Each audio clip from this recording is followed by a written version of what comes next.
So some young guy walked up to you and said, Keith, what do I need to start doing? Get off your ass. Tapped you on the shoulder, beat you by 30 minutes.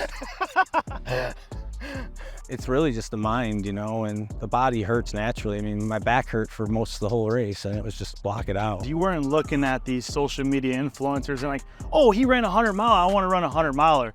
I've seen you at the half marathon, and now you're about to do the 100, and in between, even my brothers run. Like, you pushed me to the finish line. We're downtown Fredonia, I'm crying on the park bench, and you're like, dude, you're messing up our time. We got to keep going. It's hard. None of it's easy. Life's not easy, right? Yeah. I want to fucking win. So that's the goal. All right, welcome to On the Spot. I have my friend here, Keith. He wants to do some lunges. How many lunges do you? 1 mile walking lunges. And while we're doing the lunges, I'm just gonna ask him some questions. So let's have fun. All right, let's go. So, what got you to ultra running? You. God damn, go a little slower. Or don't, you're a little taller than me. All right. But I know you tapped me on my shoulder whenever we're at Evil. Right. Yep. Yeah. Half marathon. That was a half marathon. That was an ultra. Yeah, that was my first one. Tapped you on the shoulder, beat you by 30 minutes. Saw you about 2 months later after you ran a 50K. Oh yeah, that's right. You were saying that you were done running. And I told you I was doing the Buffalo Marathon. To where it took you about 2 weeks to say I'm gonna do it. And then I beat you again by about 30 minutes. How old am I? I don't know. How old are you? 41. How old 41. Are you? I'm 33. Damn. And you're still going slower than me. So, ultra running.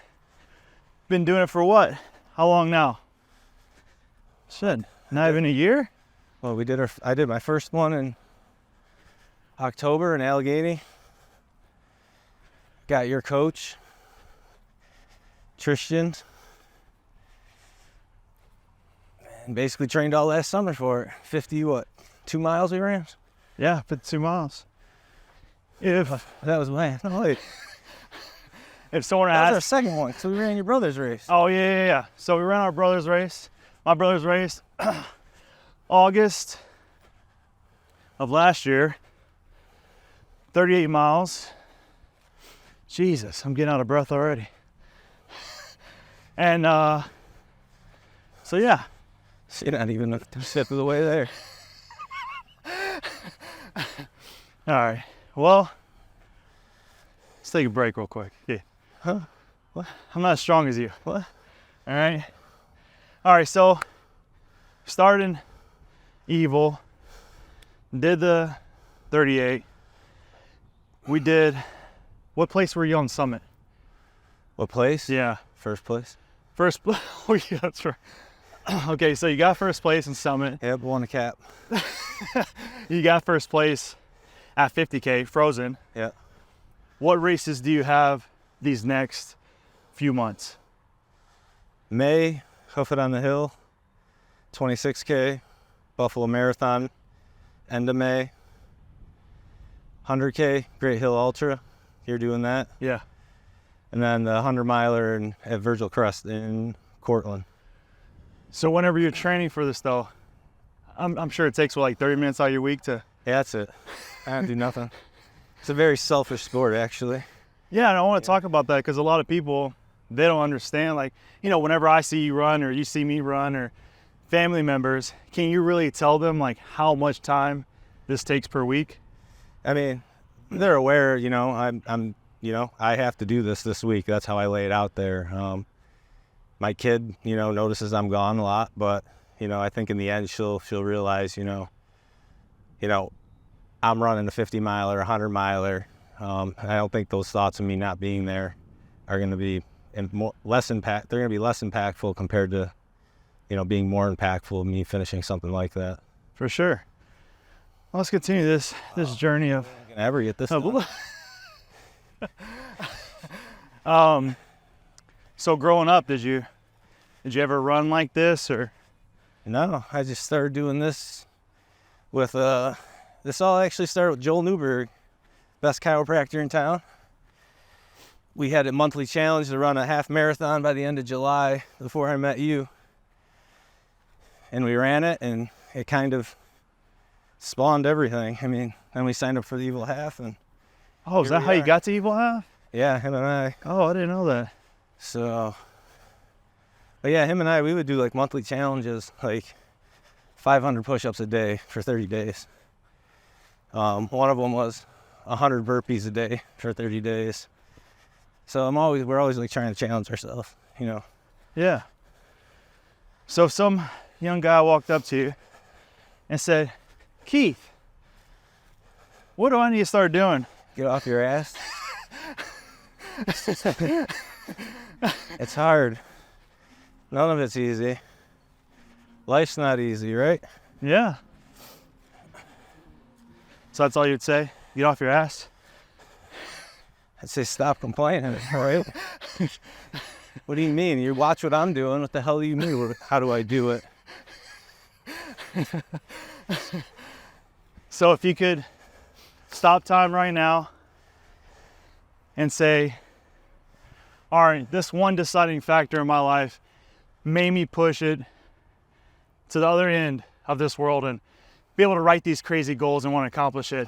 Or were you like this since 6 years old? No. I'd say probably 6 years ago. You and I've had conversations. Yeah. Sobriety, hit my bottom, divorce. So, my back was pushed against the wall, and it was get better or get worse. So I've just kind of taken that mantra the whole time. For sure. Trying to breathe. Yeah, it ain't easy. I hear you. So 6 years, you're now into the ultra running community, but you don't only do that. You have a job, correct? Yep. So, and then you do CrossFit, right? Yep. CrossFit Buffalo. So in between all that, is there a true way to balance things? Because everyone always asks me, doing anything in life, they're like, oh, well, you have to have balance. And I don't have balance. Yeah. There's no such thing as balance to me, and I'm not going to argue with anybody else. For sure. There is no balance to me. If it's balanced, then I'm comfortable, and that's not good, because in the end, I'm going to be uncomfortable. For sure. I got to continuously keep on doing stuff. No, I agree. So looking at this 100-mile race that you're doing, is it going to be in the flat, or what's the race? What do you mean by the elevation? Oh. Is it elevation, or is it like this going around track? No, we're not running around a nice little track for 100 miles. It's going to be in the woods and about 23,000 feet of elevation gain. So it's pretty scary, when we think about it. So during that, do you just drink water and that's it, or? No, you got to properly hydrate. You got to have your nutrition game on plan. Like I kind of harp on you all the time, and other people I run with. Nutrition's like 90% of the game, and you see other people that just bonk right out because they're not forcing the food down them. And, you got guys like this guy who'll eat a cheeseburger in the middle of a 50-mile race. I don't know how the hell he does that, but yeah. So nutrition though. So, right. So I'm speaking for someone that's never done it. Act like I've never ran those ultras with you or ultra, in period. What does a nutrition plan look like? And as far as say 1 hour in, what does that consumption look like?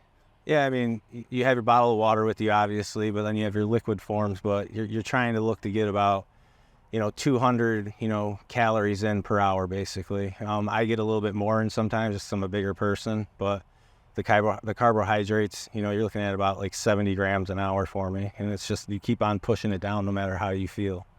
So no matter what, that's going to be your go-to unless something changes, right?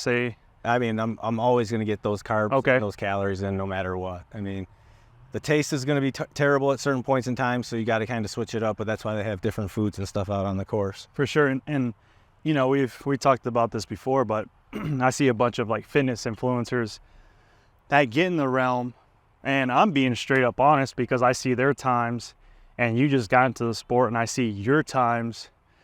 So is there something that when you go to a race, are you looking to get a certain time even though that you've never done that race before? Or is it more I want to push it as hard as I can and see what happens? No, I mean, you train like you race, right? So, you know, coach and I have a game plan, and I try and hit my paces while I'm going there. And, you know, when race time comes, you know, the adrenaline hits, and, you know, I'm either going to finish how I started or I'm going to die out on the course. That's really it, you know. I mean, I'm not there. I mean, I'm there for me. You know, it's me versus me. I'm not looking for the trophy, but I'm pushing myself to see how far this body can go, basically, in the mind. Yeah, and do you think that, is that something that you're born with, or do you develop, and this is just a generic question, not for you, or not about you personally, but do you think that you're either born with that gift of pushing your body, or you just kind of implant it into your mind? I mean, I think it's probably both, honestly. Yeah. I mean, I think you can implant it into your mind, and I think who raised you can also implant that into you, you know? I mean, always wanting to give your best, you know? That's really what the bottom line is giving your best. For sure. It all out there. For sure. Well, at least let's finish this, and I'll keep on asking questions. All right, so. You sure you didn't script this shit? He's been dreaming this up for like a month. So obviously we did like, what, 1/10 of a mile or something like that? Yeah. All right, well, let's give you another question. I know you were a high school athlete. Just basketball? No, it was football and baseball. Football and baseball? Yeah, wrong. Well, that's good. I know. Yeah, B. No, I know. Just so in baseball and football, I'm sure your coaches drilled it into you too that you got to bring everything to the table. You got to go hard. Or was that the same thing as your ultra prep? Your coach gives you a little bit of knowledge, but you took it home and you practiced. I'm accountable to myself, right? And then if somebody's giving me the game plan and I have to report back to them and I'm not doing it, I don't want to deal with that bullshit coming back at me. So I'm going to do what's prescribed, right? And I'm going to give them the honest feedback, especially if I'm, you know, paying the guy. But I don't know, football in high school and all that stuff was, I always wanted to be a captain. I always wanted to be a leader. So, you know, that's a different game right there, right? And that's kind of how I live life right now. I want to be a leader, you know?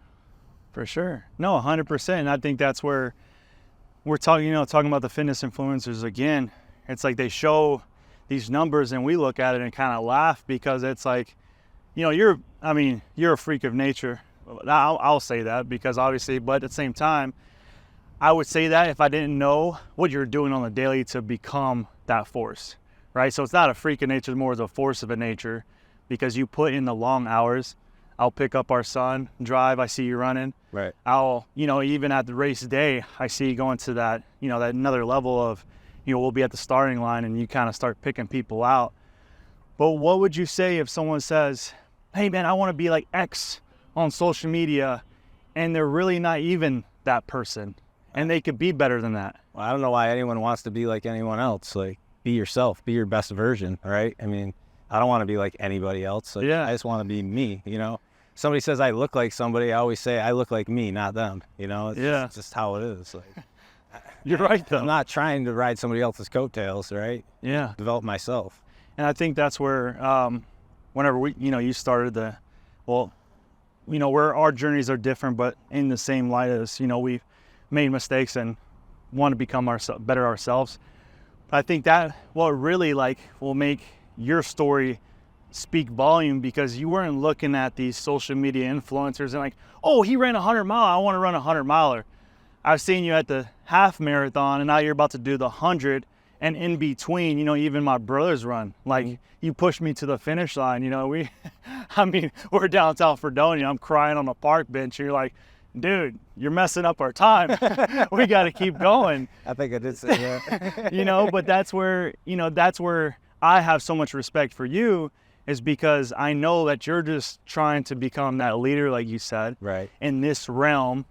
And yeah, I mean, I've been through the same things similar to you, you know, I mean, not a sudden death, but I mean, I don't look at the death as like I've lost something, you know, that can bring a lot of grief, you know, and I just kind of look at it, you know, as joy. Like, you know, that person was in my life for a long time, and, you know, I'm blessed to have had that person in my life, whether it's my mom or my brother. So, yeah. So yeah, I mean, that's really it. You know, it comes back down to sports, and, you know, my dad was a big influencer on that. You know, he built a big business and he's a leader, you know, and I saw that, you know, and that's what we do, is we lead each other to victory, basically. Yeah. No, I agree. So, unless I'm racing you, I'll wait for you in the chair at the end of the finish line. Rightfully so. Yeah, Rightfully so. Training's different, but yeah. Yeah, training's different. All right, man. So the number one thing also I get asked is like the mindset. You know, people are like, oh man, how can you run for 12 hours? Well, I know you didn't run for 12 hours, but how can you run for 12 hours? Yeah, you're right. I was done in 8 hours, 49 minutes. You got done a little faster. But so what's that mindset? We could stop and talk about it. Yeah, I mean, just the 50 miler alone was like, you know, mile 1 through 10 was like kind of just like training, like keep going, turn my ankle a little bit, and I thought that was gonna like hamper me, but it just clicked it and just kept going. Didn't care about the pain, but yeah, it was just like one foot in front of the other, and I finally got to my pacer in the third lap, and I always remember we were going downhill, and he's like, "Damn, you're going slow." I was like, "Shut the f up!" Like that ain't even like we're gonna ride this out. You just said the guys are like 2 hours behind me, but yeah. So, you know, we did that one hill, and I was like, you know, he snapped branches for me to use his poles. By the way, this hill was like this. Yeah. It was straight up. It's probably what, 600 feet? Oh, easy. Yeah, so, 600 feet. Yeah, elevation. So like the first 2 times I didn't use anything, and then my pacer, he saw us struggling, but yeah, and then, you know, I fell flat on my face, and he picked me up one time, and you know, it was really just keep moving forward. You know, don't stop, don't quit, and that's really the mantra, is don't quit. You know, and you know, Coach, he ran that same day. Yeah. And there was only 3 finishers, and I kept on texting him, and I was like, "Hey, you all right? You know, what's going on? I see this is bad out there."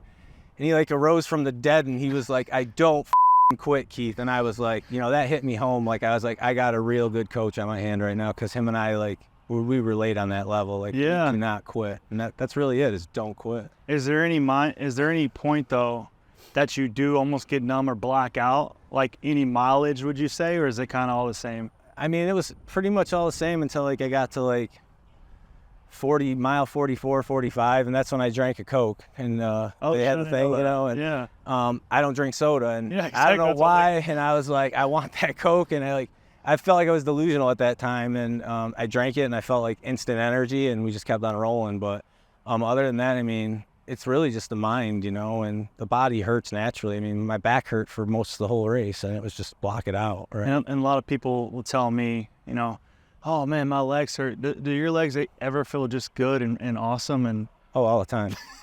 yeah. I mean, all the time. I mean, they don't hurt ever, right? 41-year-old, been through hell and back. You know, I feel amazing, right? I mean, no, I mean, of course. I mean, every day I wake up, you know, it's not a struggle getting out of bed, but I mean, you know, I feel I'm alive, you know, and that's the best way I put it. Like, you know, I'm always sore, and if I'm not sore, there's a problem. That's the best way I could put it. Yeah. Let's knock out some few more, and then I got a very important question for you, because since we talked about social media influencers, what's your top 3? Top 3?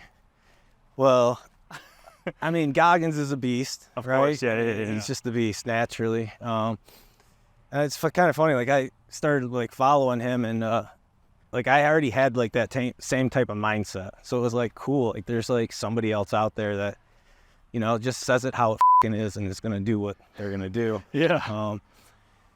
Then Cam Hanes is a beast out there in the ultra world, and this other guy, Ken Rideout.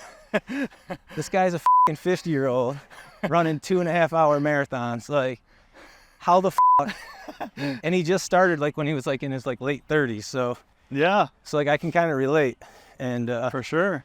You know, when I'm running like intervals out on this track, I don't know why, but I always like in my mind go to that guy's face for some reason, because like if he can sustain 5-minute 30-second mile for 26 miles, then I sure as can run an interval for 5-minute miles. So it's impressive what that dude does, and he works every day. All of them do. Yeah, no, 100%. So we had Goggins, Cameron Hanes, Ken Rideout. If you wanted to race one, I don't know if I want to race one. Well, I'll go run with all 3 of them at any point in time, sure. right? You know, I mean, for sure. They're just badasses. You know, they put in the work. You know, 100%. Well, that ends on the spot here, but like I said before, man, I appreciate everything you're doing, and Garza Group. I know that you're gonna kill it this 100-miler. For the record, I just want this to be on record so that I can send it to you. For a 100 miler, what time you're shooting for? I told Coach what time. I said, I want to fucking win. So that's the goal. He's got a lofty goal of sub 20 hours. We're gonna see what we're gonna do. I'm gonna put in the work and we'll see what happens. Yeah. You know, Heck yeah. be good. Well, thank you for tuning in on the spot. Colby and Keith, see you on the next one.